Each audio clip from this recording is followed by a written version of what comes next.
Vous écoutez Chapeau avec Alexandre Coupal et Francis Lavigne. À CIBL 101.5. C'est la guerre des bières avec Philippe Dion. Salut Philippe. Salut, ça va? Ça va très bien, toi? Oui, très bien. On va regarder bière de blé. Et là, je vais t'avouer franchement, je suis que... Ah oui, c'est une distinction. Il y en a pas dans toutes les bières ou il y en a pas... Enfin... Il y en a pas dans toutes les bières. La plupart des bières sur le marché sont faites à base d'orge. C'est la céréale de prédilection pour faire de la bière. Petit goût sucré, ça s'y prête très bien. Mais on peut prendre...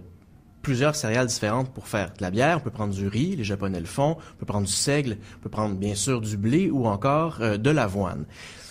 Dans les bières en Amérique, si on trouve du blé, souvent c'est un mélange. Comme par exemple la Cheval Blanc, bière connue au Québec, c'est un mélange d'orge et de blé.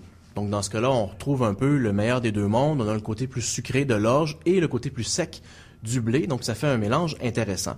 Mais il est possible de mettre le blé à l'avant-plan, de faire vraiment des bières de blé, et ça, c'est les Allemands qui sont les champions historiquement là-dedans. Ils se sont lancés dans la bière de blé, je présume, parce qu'ils en avaient beaucoup et qu'ils avaient envie d'essayer ça pour de la bière.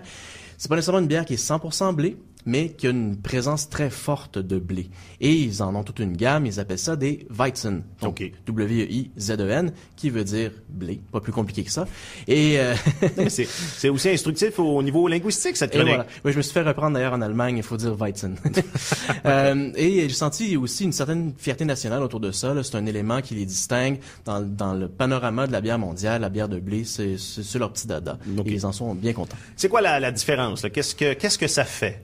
Qu'est-ce que ça fait? Bête comme ça, c'est une autre céréale, donc il y a d'autres saveurs. Si on pense à un pain de blé, un biscuit de blé, là on parle de la bière de blé par rapport à un biscuit d'avoine, c'est pas le même type de... Pas de blé entier, là, j'espère, parce que moi, le pain de blé entier, je suis pas un gros fan. Non, je pense que vous allez retrouver ces défauts-là dans la bière de blé. Okay. Mais c'est d'autres types, c'est plus sec, comme je disais, agrumes, et aussi dans les Weizen allemands, il y a une signature qui est un goût de banane, une finale banane. C'est subtil. C'est subtil, j'espère. Oh. Peut-être que dans un format liquide et alcoolisé, peut-être que vous allez apprécier davantage la banane que dans un autre format.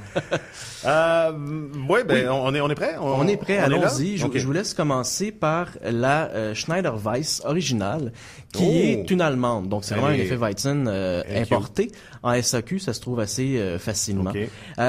Vous allez voir, la finale banane est présente et aussi des épices, muscade, girofle. Et le verdict. Ah, ben ça goûte pas tant la banane, ou enfin, elle ne m'agresse pas. Mais c'est peut-être pas ce que vous appréciez pas dans la banane. Disons que le goût de banane n'est peut-être pas... Je vais y regoûter. Mais c'est plutôt léger. C'est fait pour être bu avec entrain quand même. Oui.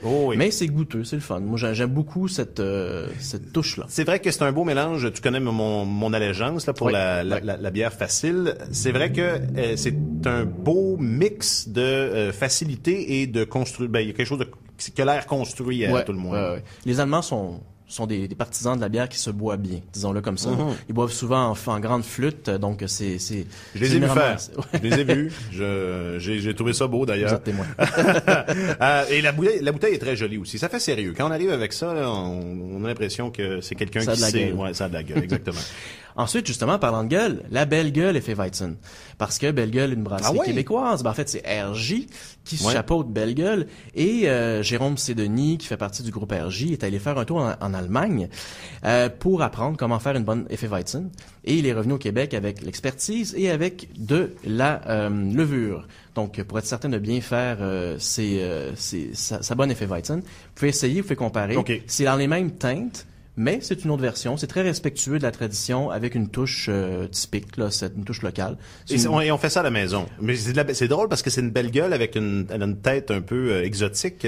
Ben, les belles gueules, de leur propre aveu, essaient de modifier leur palette de bière, d'aller dans certaines notes différentes. C'est très bon. Moi, j'aime ça. C'est peut-être ma belle gueule préférée maintenant. Oui, moi, personnellement, ça l'est. J'apprécie l'effort de changer un peu pour belle gueule. Et il nous en reste une? Il nous en reste une. Une bière de blé foncé, ça existe. Et ça, c'est beaucoup plus rare quand même. Il faut vraiment faire des efforts. Une Weizenbock des Trois Mousquetaires. Un petit mot sur les Trois Mousquetaires. microbrasserie de Brossard qui fait un travail exceptionnel, franchement. C'est parmi les microbrasseries les moins connues au Québec. Elle gagne vraiment à être connue. C'est du calibre international. Ah ouais? Et une très, très belle bouteille aussi, Ouais. il faut le dire, avec plein de petits détails intéressants. Donc, qu'est-ce que la bière goûte, mais avec quoi aussi on peut la goûter. Ça, c'est très, très, très apprécié. Au nez, il y a plus de caramel dans celle-là. Oui, quand on augmente l'alcool, souvent, c'est ce genre de note-là qui revient. Mais ce qui est intéressant, c'est que on est habitué aux bières fortes à base d'orge, 3 Ouais. pistoles maudites, alors que là, vu que c'est du blé, ça va chercher autre chose. Et je suis pas sûr que vous Sucré, appréciez. c'est très sucré. Ça goûte le sirop un peu. Ouais, un côté Contre la caramel. toux. Ben, Non. Pas contre la toux, mais ça a un petit goût de... il y a un côté érable. Moi, je ferais des desserts avec ça. Ou enfin, j'en mettrais, je sais pas... Dans une concoction du genre. Je cuisinerais, moi. Et il y a un côté banane mûre, là aussi. C'est encore la banane, Ouais, mais c'est ben différent, peut-être, c'est ouais. fruits mûrs.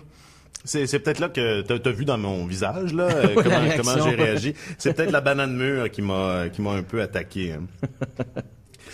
Et ça aussi, donc ça se trouve également... Ça se trouve en dépanneur spécialisé. Trois Mousquetaires est de mieux en mieux distribué, mais il faut quand même faire un petit effort. Mais si vous trouvez un dépanneur spécialisé moindrement près de chez vous, normalement, ils devraient les avoir. Ça se parle quand même. Leur collection grande cuvée, là, leur collection signature, en grande bouteille comme ça, en 750 millilitres, fait parler beaucoup. Donc, normalement, un propriétaire de dépanneur qui veut vous épater un peu, va tenir les Trois Mousquetaires dans sa collection. C'est une belle gamme. Philippe Dion, merci infiniment, c'est toujours un plaisir. À la prochaine. Et on te lit sur référencebière.com. Exactement. Et à cet autre endroit dont j'oublie le nom. Beerlink.com, qui est un regroupement de blogueurs sur la bière au Québec. Voilà, ça c'est un vrai bel effort de promotion pour les amateurs de bière. Merci encore, Philippe.